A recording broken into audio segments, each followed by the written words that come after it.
Guntur DSP మురళీకృష్ణపై మాజీ మంత్రి పేర్ని నాని మండిపడ్డారు. గుంటూరు జిల్లా జైలులో ఉన్న వైసీపీ సోషల్ మీడియా కార్యకర్తలను పరామర్శించారు. ప్రస్తుతం జైలులో ఉన్న కార్యకర్తలను లాలాపేట పోలీసులు కస్టడీలో ఉన్నప్పుడు డీఎస్పీ మురళీకృష్ణ పోలీస్ స్టేషన్ కు వచ్చి బూటుకాల్తో కొట్టాడని, జగన్మోహన్ రెడ్డిని కులం పేరుతో దూషించినట్లు కార్యకర్త తనకు చెప్పుకొని వాపోయాడని అన్నారు. తుళ్ళూరు డీఎస్పీ అతను వచ్చింది ఎక్కడికి వచ్చాడు? ఇక్కడ గుంటూరు పోలీస్ స్టేషన్కి వచ్చాడు. కావాలంటే సీసీ ఫుటేజీలు కావాలంటే ఛాలెంజ్ చేస్తున్నాం. లాలాపేట పోలీస్ స్టేషన్కి వచ్చాడు. లాలాపేట పోలీస్ స్టేషన్లో ముద్దాయిలను కూర్చోబెడితే అక్కడి నుంచి తుళ్ళూరు డీఎస్పీ ఆ స్టేషన్కి వచ్చి తన్ని జగన్మోహన్ రెడ్డి గారిని పచ్చి దుర్భాషలాడుతూ, వీళ్ళని తిడుతూ, కులం పేరుతో తిడుతూ, కులం పేరుతో రెడ్డి కులం పేరుతో తిడుతూ, జగన్ని తిడుతూ, పచ్చి బూతులు తిడుతూ, ఏరా చంద్రబాబుని మీరు పీకుతారేమన్నా అని చెప్పని నేను అంతవరకు ఆగుతున్నా. ఇంకా చాలా పీకుతారా అని మాట్లాడాడు. ఇంకా ముందు మాటలు ఉన్నాయి. అంటే పోలీసులు ఏ రకంగా దిగజారి ప్రవర్తిస్తున్నారో మనం ఒకసారి గమనించమని ప్రజలందరినీ కూడా కోరుకుంటున్నాను. ఈ ప్రపంచాన్ని కోరుకుంటున్నాను. నిన్న చూసాం. ఆయన గోత్రికుడు అనుకుంటా, ఒక పోలీస్ ఆఫీసర్ గారు ఆయన చెప్తున్నాడు. ఏం చెప్తున్నాడు? ఈనాడు రాంబాబు అని కూడా చెప్పారు. అరబ్ దేశాల్లో అయితే అవి చేసేవాళ్ళు, ఇవి చేసేవాళ్ళు అని.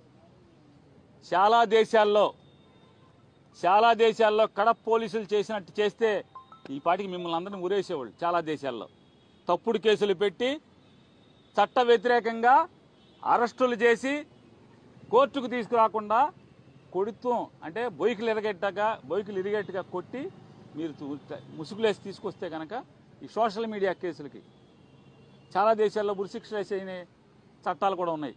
మరి ఇట్లాంటి వాళ్ళు ఉరి కూడా వేసేవాళ్ళు కదా. అది కూడా నేర్చుకోవాలి కదా. అరబ్ దేశమే కాదు, ఈ దేశాలు కూడా వెళ్ళి రావాలి. డిఐజీ గారు ఆయన చెప్తాడు పురాణాలు. వీళ్ళందరూ అండి, ఈ సోషల్ మీడియా వాళ్ళు, వీళ్ళు వైసీపీకి పనిచేసేవాళ్ళు యజ్ఞం జరుగుతుంటే, అంటే మహామునులు యజ్ఞం చేస్తుంటే కుండలతో రక్తాన్ని, శివుని నెత్తుర్ని పోసేటువంటి రకాలండి వీళ్ళు అంటున్నాడు.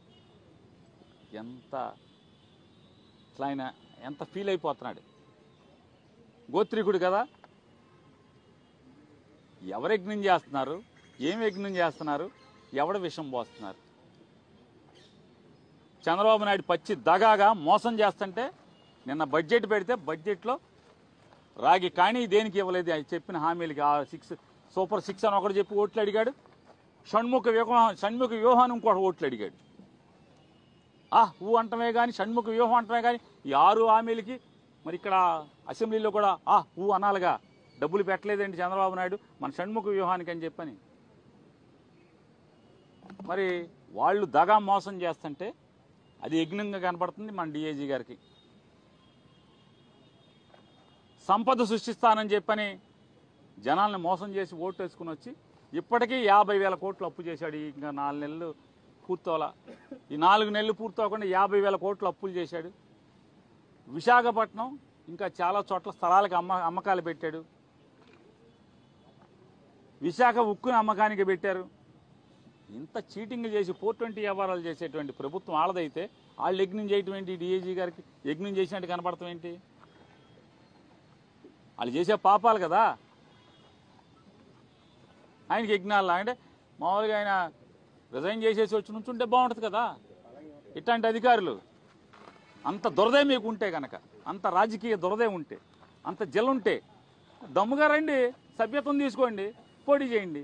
మీ ఇష్టం వచ్చినట్టు ఛానల్ మాకులాగా కూర్చుని చంద్రబాబు మేము వాగుతున్నాం కదా, పవన్ కళ్యాణ్ మేము వాగినట్టు మీరు కూడా వాగండి.